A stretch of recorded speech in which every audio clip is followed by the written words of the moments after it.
ఏదో గ్రామాంతరం పోయింది అనుకుంటుంది. మిత్రమా, గ్రామాంతరం కాదు కానీ గృహాంతరం పోయి పుట్టిన పరాభవతో వచ్చింది మిత్రమా. అదేమి మిత్రమా? ఏమని చెప్పుదు, చెప్పుతో నవ్వుదు. ఎంత మాట! నీ పరాభవమునకు నేను నవ్వుతున్నా.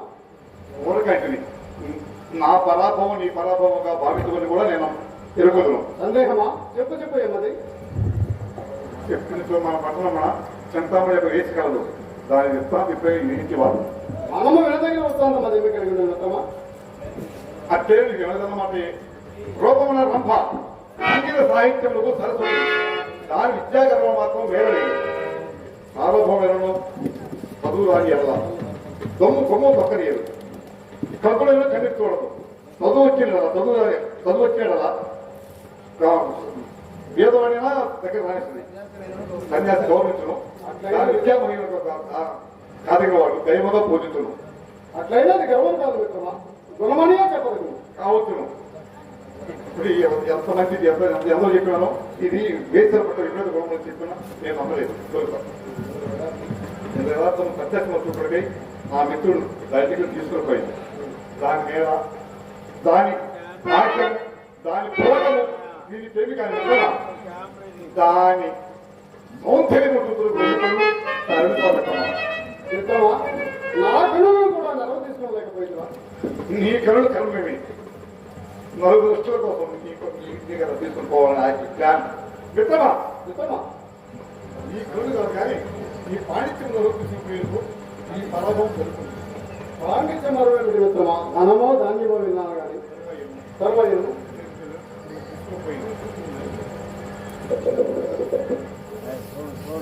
నన్ను చూసి పరిమితుడు పంచకావ్యం ముగించి మతాపత్యం చేత పెట్టిన వాడు అంటే అతనంటే నేను పోయి అతను అతను కూడా గ్రహించి ఆమె అయ్యా మీరు ఎవరు కోరుకున్నారని అదేమని సకల కళా తత్వాలు దేవపక్కలు కొట్టి ఉన్నాయి కదా. నా మిత్రులు ఉన్నా కదా, నేను ఎవరు చదువుకోవాల్సిన పని ఏమి వయ్యాలుగా ఈ విధముగా మా పేరు దాన్ని చెప్పాలని లెక్కించింది అన్నమాట. నేను కొత్తగా చెప్పలేదు. అది అతడే వేశ్య అలా ఉండ అతని నీ చదువు నీ రూపం నేను చూసి అది ఏ గొడవ పెట్టినది. అందువల్ల దానివల్ల నేను ఒక చదువుకున్న శ్లోకం ఇచ్చినది. దాని చదువు తర్వాత దాన్ని నేను దానికి నా కాళ్ళు ఎందుకు చదవబడలేదు. అయ్యా ఎవరో చదువుకున్నా చెప్తామని నేను చెప్పేశాను. ఇదిగో చెప్పమా ఒక కాగితం రాసిస్తుంది.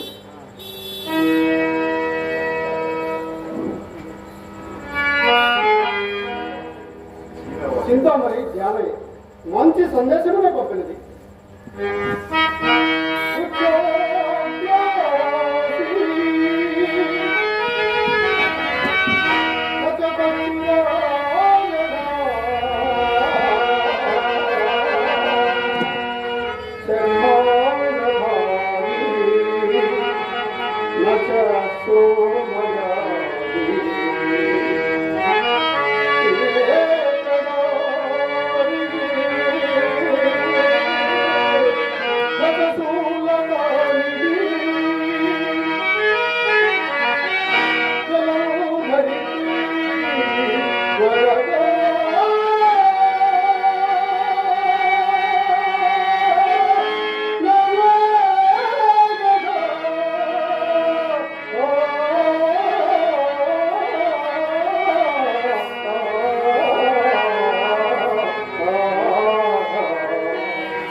దేని భావమే స్ఫురింపలేదా?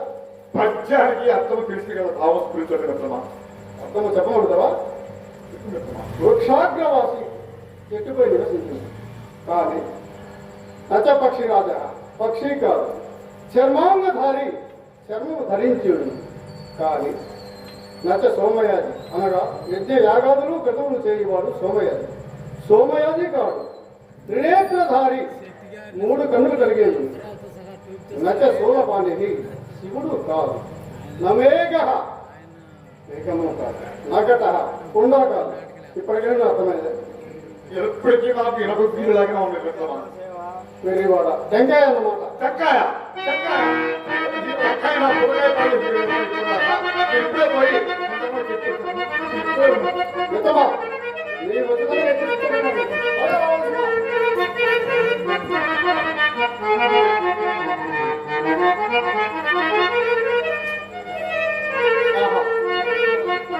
సాయం సమయంలో ఎంత సంతోషకరంగా ఉన్నది.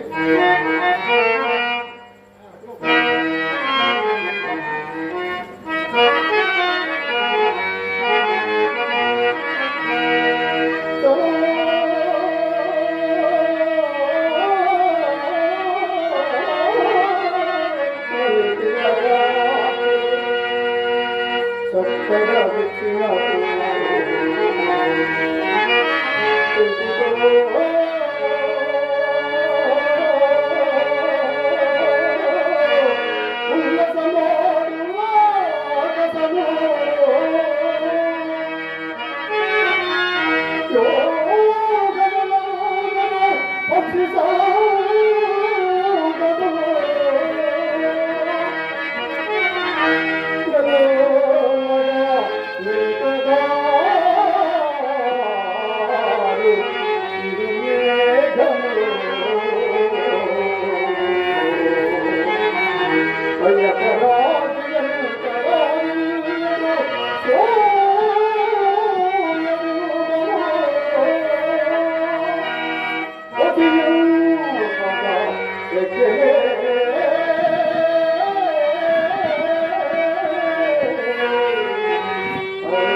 కోటేశ్వరులు పంపతులు దిగిన లెక్క నేను చెప్తామని ఒక్కడే మా ఇంట్లో వచ్చాను.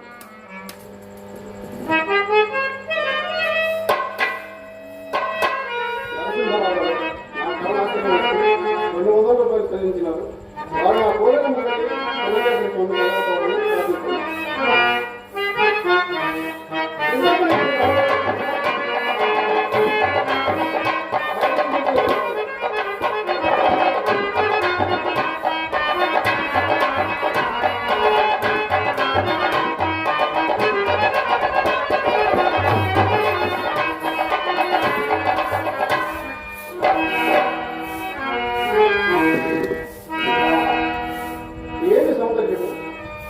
ఇది కనుక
నా సాహసం మనందురుగాక. దానికేమి నీవు విద్వాంసురాలు కదా, కూర్చుండు. క్షమింపడు, నేను కూర్చుండకు రాలేదు. నాకు కొన్ని సందేహం నుండి అవి మీ వల్ల తీర్చుకుంటూ వచ్చింది కదా. అట్లయినా వాళ్ళని అవశ్యంగా ఎందుకు? అన్నిటికంటే చిత్రమైనది, ఈశ్వరుడు నాశనం, అత్యంత సుందరమైనది, ప్రకృతి అత్యంత భయంకరమైనది. కాదు మిత్రమా, అత్యంత భయంకరమైనది సంసారం, మన ఏది విడిచిన విడవది, అహంకారం, ఏటి దారిద్ర్యం సుఖపెట్టగలిగితేమిటి, తృప్తి, అన్నిటికంటే బలమైనది ఏమిటి, అవసరం, అన్నిటికంటే సులభమైనది ఏమిటి, అన్యులకు సలహా చెప్పుట, అన్నిటికంటే కష్ట సాధ్యమైనది ఏమిటి, తన తప్పు తాను తెలుసుకుంటా. పాపములు అన్ని పరిగెత్తగలిగేది ఏమిటో. మంచి ప్రశ్న. పాపముగా నీ పరిగణింపగలిగినది పశ్చాత్తాపం.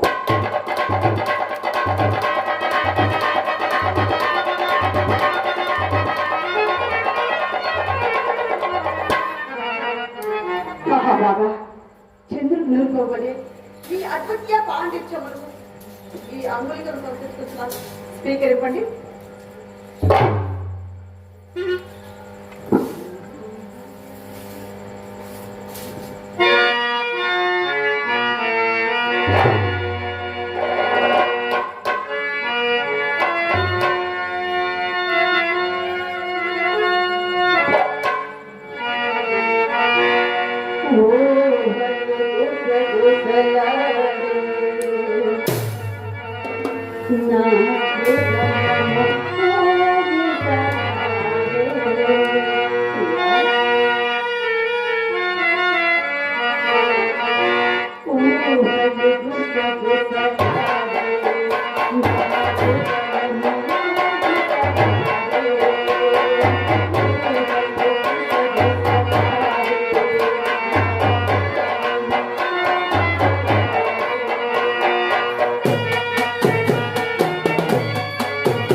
పేరు ప్రాచురాలు, ఇందులో కన్యల భావింపుకొని నేను నమ్ముతున్నాను. ఎంత మాట, ఇందువలన పునర్దశంగా అవడంలో అవకాశం ఏర్పడింది.